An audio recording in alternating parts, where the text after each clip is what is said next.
G'day, Bomber fans. I apologise. I've been out of action the last few days. I've been AFK, I've been MIA, I've been all the acronyms.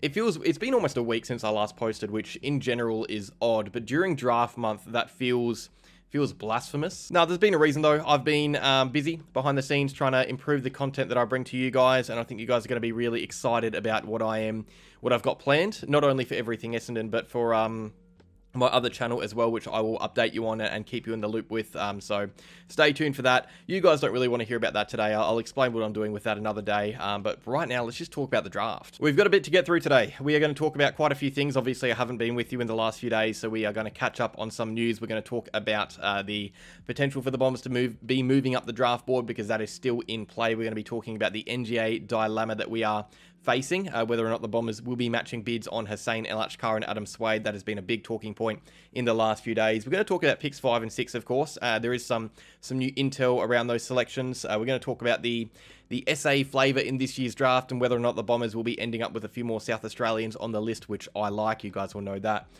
There's a potential bidding war, the impending bidding war coming with the rule changes and whether or not certain clubs will be scared off by bids, given the fact that it is harder to match bids on players in the draft landscape now, and it's going to be harder in the next few years as well. And we'll be rounding it out with the draft invites and looking who will be there on night 1 of the AFL draft, which is usually a good indication of who could be picked early. We'll start by looking at our draft picks. We currently have picks 5, 6, 21, 27, and 30. Those are going to be our selections heading into night 1 of the draft. There won't be any changes to our draft order until then, because the window for trades and pick swaps before draft night has closed. So there won't be any more movement for any clubs in the competition. I think there was only one pick swap after the trade period concluded, and that was the Bulldogs and West Coast trading a future fourth for a pick in this year's draft, something like that. But yeah, the Bombers will end up with 5, 6, 21, 27, and 30 going into the draft. There's a reason for that. So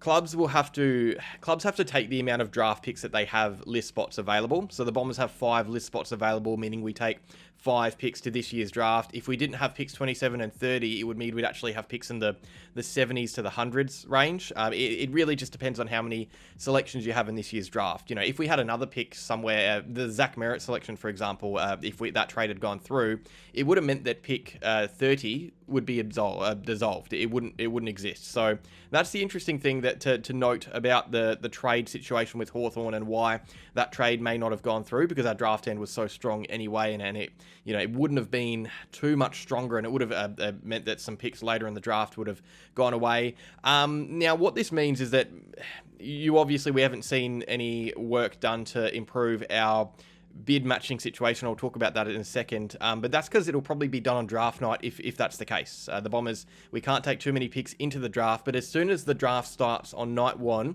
as soon as West Coast are on the clock, clubs can do whatever they want. It doesn't matter how many selections you have. You can trade whatever you want. You can do anything. It's freedom. So the Bombers on night 1 of the draft will go in there with picks 5, 6, 21, 27, and 30, but as soon as it kicks off, I'd be expecting some trades. I'd be expecting the Bombers to be one of the busier clubs trying to move up the order in some way. Will it be ahead of picks 5 and 6 to get a player like a Cooper Duff Titler? I'm not sold on that. Or maybe would it be for a Sullivan Roby?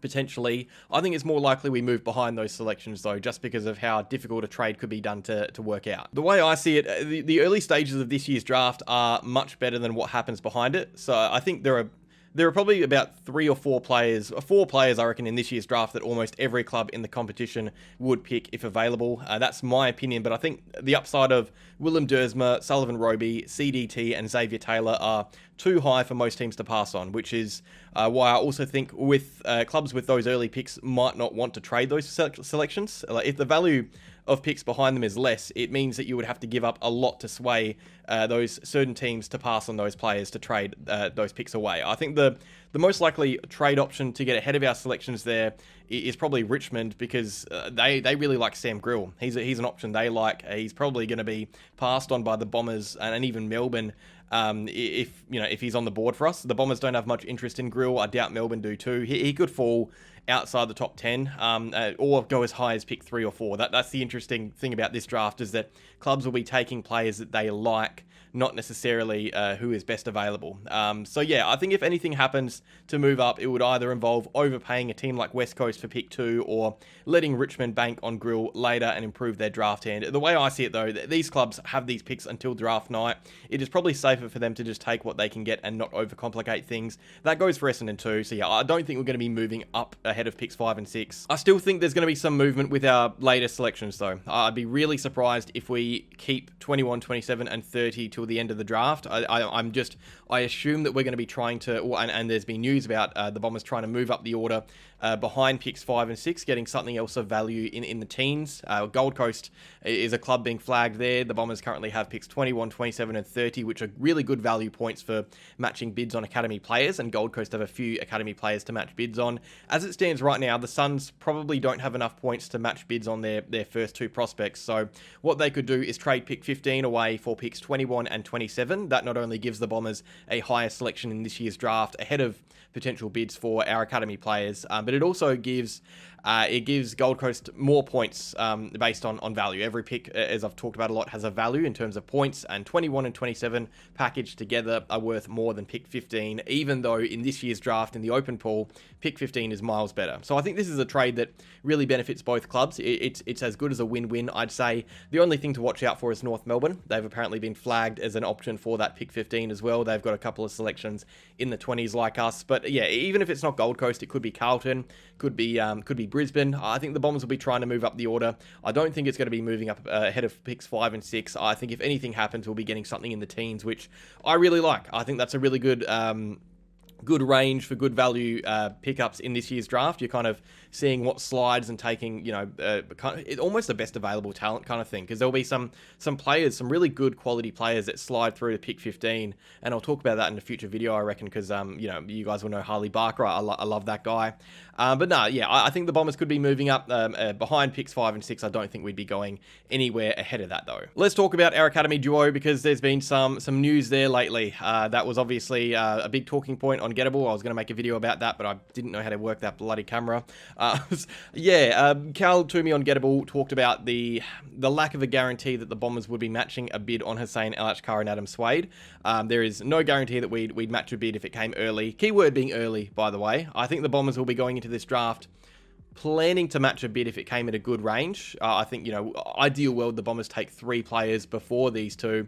Let's say a bid comes early, though, and the Bombers have other players that they like available on draft board still that could still slide to their selections that they have, after a bid comes. Why would the Bombers match a bid? That's the question. Why would the Bombers pass up an opportunity to get a better player just to match bids on academy duos or academy players just because they're linked to the club? And that's what a lot of clubs will be doing. I think that's the changing landscape of the draft with these stricter bidding rules. Last year, it was a lot easier to match bids on father, sons and academy players. This year, it's a bit harder. Next year, it's going to be even harder. And I think that's the way it should be. I think this is good for the competition, the fact that clubs aren't just, taking these players for nothing. So it's going to cost a bit more to get these guys if a bid comes early, and there might be players we like available still. So yeah, no guarantees. I think it's obviously interesting for Cal to say that, but this is also going to be something that most clubs are doing. Gold Coast, for example, there's no guarantees they take Dylan Patterson if they can't afford him.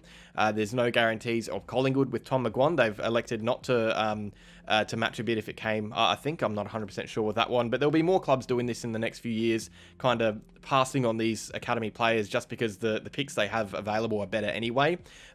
Sweid and Huss to me are top 30 players, top 30, 35. I don't think they're in that top 20 range. So if a bid came in the top 20, the Bombers would probably be doing the right thing to just pass on it and select whoever we like available with the picks that we have. That's the simplest way to put it. We've got good picks in this year's draft. We don't need to be banking on these academy players just because they're linked to the club. But also, a little byproduct of this story, which I like, is the fact that this could just be a bit of mind games from the Bombers. So obviously Cal Toomey is he's an Essendon fan. He's got close links to the club and he gets good information from the club. I really wouldn't be surprised if he's been fed this information from the Bombers in order for the club to maybe sway some teams away from bidding on these players early. You know, often you'll see teams bid on players to force teams to match. That is a big reason why we traded away that pick last year, because the club was almost certainly going to come in early and bid on Kako and eat up our picks in the process, because it does benefit clubs, by the way, if a bid comes in, because your picks will be dissolved.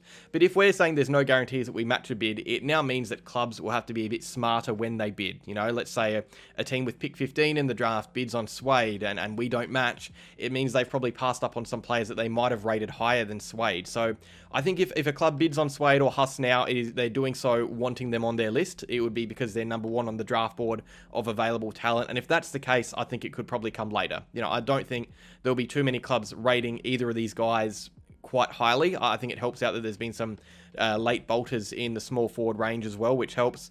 But yeah, it's a cheeky little byproduct, the little mind games that the club could be playing, with Cal Toomey being the voice. Obviously, he's going to break this news because you know, we the club, I'm assuming, have told him that's where he's got his information from. But it's interesting nevertheless. If we're talking about where specific bids could come for both these players, obviously I think everyone's kind of split on these guys and where they're going to end up. Some have them in the top 20, which I think is still a bit of a reach for me. I personally have them in the top 30 kind of range, both of them. I think Sweid is the more likely of the two to receive an early bid. Look at teams like Fremantle, even Hawthorn, who probably want to, you know, cause us a bit of chaos. Maybe even the Bulldogs a bit earlier. But the thing that works in Essendon's favour is the fact that there are other small forwards in this year's draft coming late. You've got Latrell Pickett. I think he's probably shot up ahead of Sweid. You've got even Leon Kickett. Lockie Doverston's another who'll probably go earlier as well. So if a club bids on Adam Sweid, they'll do so wanting a small forward, knowing that he could end up on their list. And if that's the case, you know, they'd be bidding on him knowing that they could be missing out on some, you know, good sliding draft prospects, because there's going to be quite a few in this year's draft.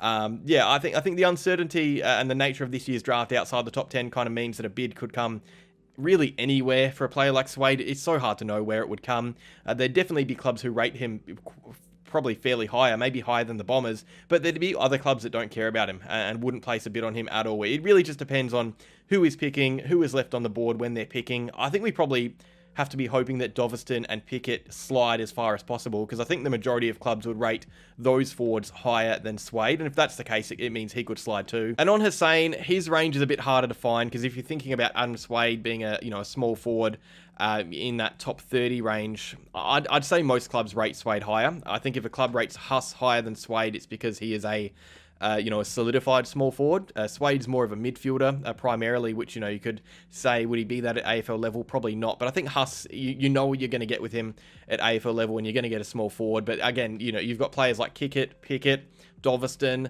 You've even got later options like Zane Piker, who a club could like. I think there's every reason why Huss would slide quite a bit lower. I don't think clubs would be as tempted to put a bid on Huss as they would for Sweid, which means his value is going to be a bit cheaper. It'd be easy to match a bid on Huss if it came. I'd be really surprised if it came before top 30. If it came before the top 20, I'd be very surprised if we matched the bid. But yeah, I think my gut's telling me that the Bombers probably end up with these two players anyway.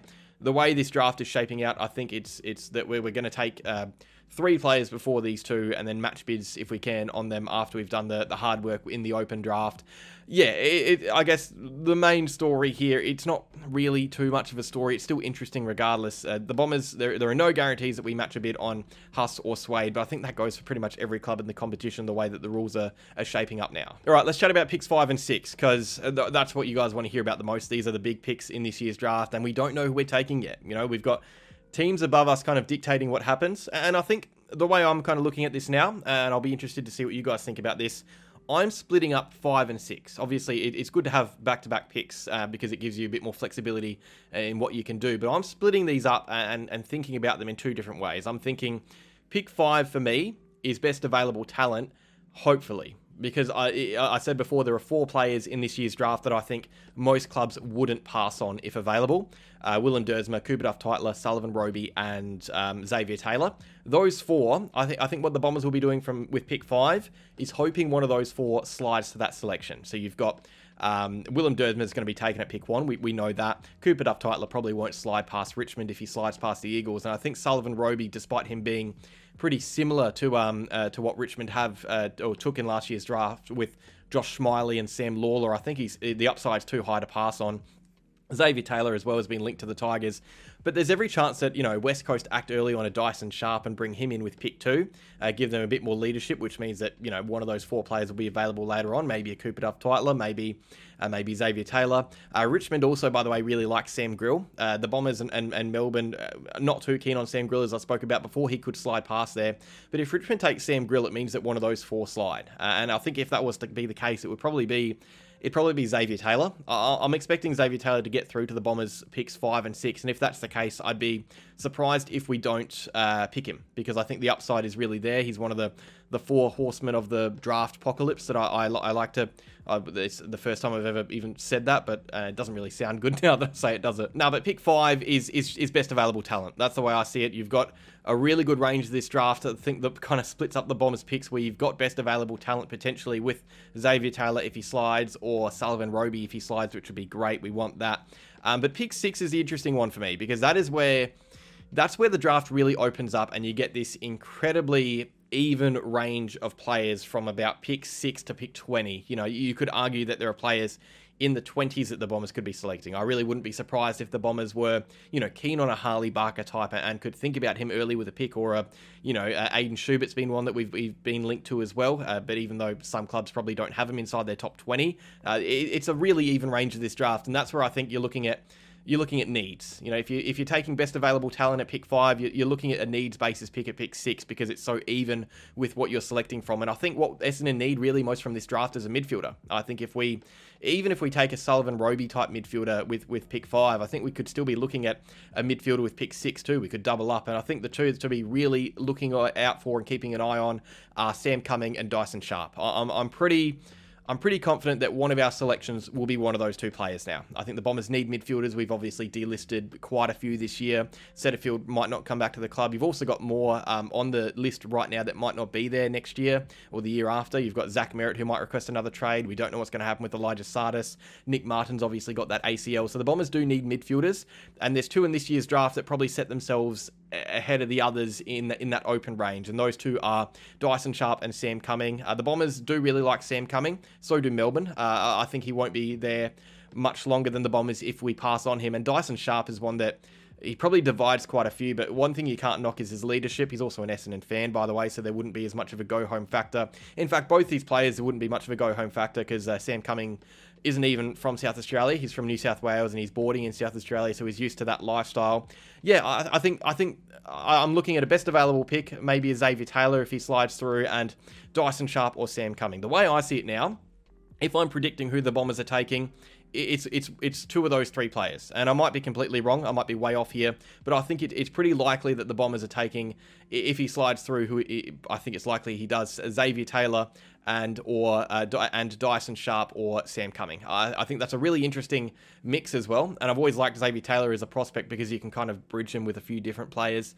Some will talk about Josh Lindsay. He slid down the order a bit, even though I still like him. Harley Barker, my boy, probably won't be there, but might be for pick 15. I'll talk about that in another video. But yeah, pick 5 and 6, it's looking a bit clearer who's in our range. There was some talk about Aiden Schubert and Jacob Farrow. I don't quite think they're right there yet. I think it's going to be one of those 3 that I spoke about before. Xavier Taylor, Dyson Sharp, and Sam Cumming. Sorry, 2 of those 3. And speaking of Dyson Sharp and Sam Cumming, I think we got to talk about the SA flavour in this year's draft, because it's interesting. It's obviously a draft dominated by South Australia. They tore up at champs. They were absolutely incredible to watch. And being an Adelaide boy, I was very happy watching that. But it means that there's a lot of SA talent in the early stages of this year's draft. And Essendon are a team with quite a few picks in the early stages of this year's draft. So Sam Cumming and Dyson Sharp, I'm pretty convinced we take one of those 2 players as a midfielder with pick 6. That is the way I see it. So we could be having one SA-born player, or SA linked player on the club there. You've also got players later in the draft as well, or later in the first round. So I talked about Aiden Schubert. The Bombers have put a lot of time into Aiden Schubert. He's someone that we really like and have I think thought about with one of our early picks. But if we do trade up to pick 15, like I talked about before, maybe he's someone who could slide to that stage. I said that some clubs might not even rate him inside the top 20. There's every chance he's a player who could slide down the order, and we could select him with pick 15 if available. You've also got Harley Barker, who's my boy. Absolutely love the kid. He's great. And at pick 15, that is a steal for me. I think the Bombers will be a club looking at him if he's available there as well. His partner in crime, Matt Leray, has also been linked with the Bombers as well by the Herald Sun. He's going to be a bit later in the draft, and that's another one where if a bid comes on Sweid and Huss early, maybe we're looking at later options in the first or early in the second round. And Matt Leray is one that could potentially be, in our sights if we do end up missing out on one of those NGA kids in Huss and Sweid. He's another wingman. He's probably a bit less mobile, less athletic, but more of a footballer and more physically good at the contest as well. So he probably has midfielder capabilities as well. He's someone to watch out for. But then you've also got guys that could easily slide and are starting to slide a bit as well.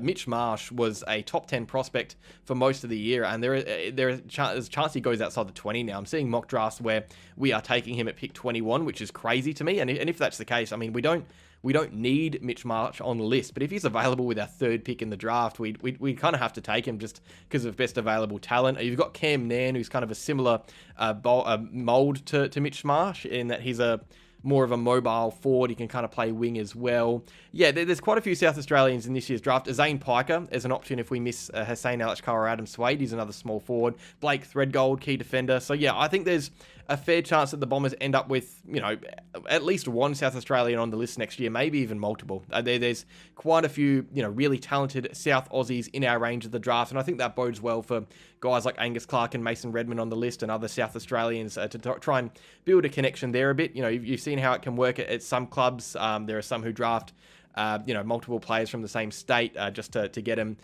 more connected and less of a go-home factor. Gold Coast did that with Matt Rowell and Noah Anderson, childhood mates going to a new state and they're staying there now, even though they've got huge offers from elsewhere. So yeah, the Bombers could be trying something similar there, bring in a Dyson Sharp for leadership, then go with a Harley Barker or a Cam Nairn, Mitch Marsh. There are so many options you can go through the South Australian route in this year's draft. And I think that's really exciting, being a local Adelaide boy myself. Let's talk a bit more about the bidding situation, because the draft rules changing and the bidding rules changing has thrown a bit of a spanner in the works for some teams. I talked about it a bit with Huss and Sweid, but I think there's more to chat about with other clubs and the role that Essendon can play in maybe, being a bit of a party pooper in this year's draft. So you're looking at early bids for a few guys. Ezekiel and Dylan Patterson and Dan Annable will probably be bidded on before the Bombers have a chance to do so. And then you're looking at guys like Harry Dean, Carlton, father-son, key defender, really great prospect. We need key defenders as well, and he's the best in the draft.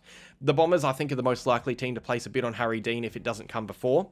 And Carlton would probably, rather it comes from the Bombers and not earlier, because it would mean they can hold on to their picks 9 and 11 in this year's draft. But I think the Bombers would be looking to place a bid on Harry Dean, not because we want to play party poopers, but because we want him on the list. That's if I'm bidding on a player, it's because I want them, not because I want to, disadvantage the club that, I could be annoying when a bid comes.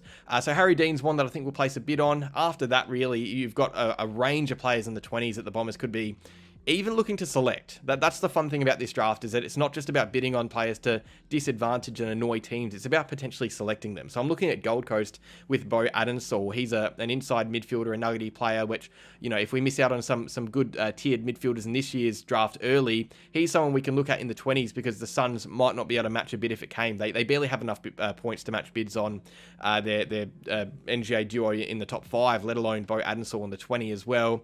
You're looking at someone like a Jack Ison as well from Carlton. He's an Essendon fan growing up, but he's a Carlton NGA because of his Aboriginal background.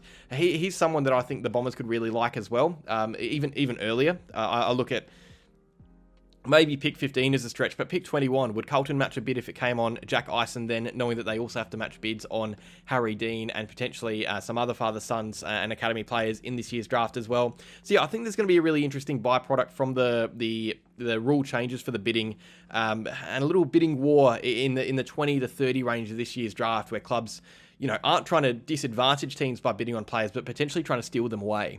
Clubs will probably be doing the same with Essendon, with Sweid and Achkar. If a bid came for them early, they might try and steal them away. You've also got Sydney with their Lockie Carmichael and Max King. There's quite a few academy players. It's a pretty compromised draft, but it also means that it's easier to maybe get access to these players, because clubs can't really justify picking all of them up. You know, Gold Coast are going to be leaving quite a few academy players on the table. The Bombers might be, as I said before. So yeah, it's a really interesting byproduct, and I think there'll be a bit of a bidding war, not just this year, but in years to come in the draft. So I'd be looking out for that, and I think that's the way it should be, by the way. I don't think you should just be, clubs should just be taking every academy player that they have. St Kilda, Kai Fincher, that's another one that we could potentially be looking at. I really like him. So yeah, I'd be looking out on the bidding, especially in that 15 to 30 range, and seeing how that plays into things and how the Bombers could be involved in that. And to round out the video, we are going to be chatting about the draft invites. So every year, draft prospects are invited to the national draft.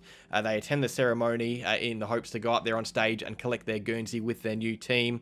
The AFL invites the best draft prospects available, knowing that they'll probably be selected on night one, where they can go up and, receive the Guernsey from a legend of the club. So the first lot of invites the AFL has put out, there are 12. There will be a few more. There are usually about 15 to 20. Sometimes your prospects will invite players from their teams as well to kind of join them along. Like Phoenix Gothard was an interesting one, who ended up being there on night one of the draft, despite him being a 30 to 40 prospect in most boards. The 12 invites in this year's draft, in no particular order, are Willem Dersma, Cooper Duff-Tytler, Sullivan Roby, Xavier Taylor, Sam Grill, Harry Dean, Zeke Euland, Dylan Patterson, Dan Annabelle, Dyson Sharp, Jacob Farrow, and Sam Cumming. So right there, you have got 4 club-linked players. There are 4 players tied to Academy or Father Sons, which means there are 8 in the open draft.